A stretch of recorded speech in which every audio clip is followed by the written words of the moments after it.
Is the market going to be in the seller's favor forever? Is it going to cause a crash like in 2008? Is the election going to cause a crash? I get these questions all the time about what is happening in the market and what I foresee. But the bottom line is, no one can really give you a solid answer. But what I can do is let you know what is happening right now in the real estate market. That is what matters the most. Almost every home that we are selling here in the Littleton and Highlands branch is going above and beyond list price and getting multiple offers.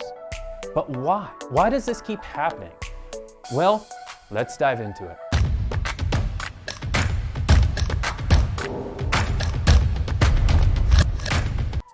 What we do know is that, as predicted from the real estate experts and advisors earlier in the year, is that we would see a V-shaped recovery, which means that the market drastically dropped and slowed down when the pandemic hit.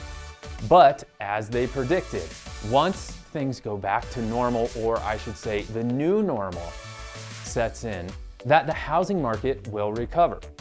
Data from Mortgage Bankers Associations, Zillow, the National Association of Realtors show from leading indicators determine a strong market like showing times, purchase applications, pending sales, existing home sales, new home sales are up, indicating that we are in a very strong market.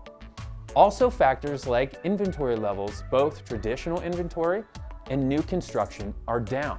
But we have limited inventory, which again is an indicator that we are in a very strong seller's favor.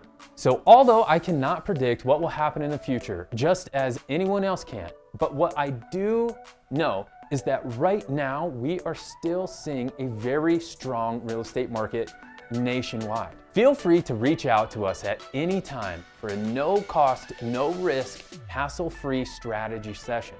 I look forward to hearing from you. And as always, I'm Travis Poland with Berkshire Hathaway at the Igor Group.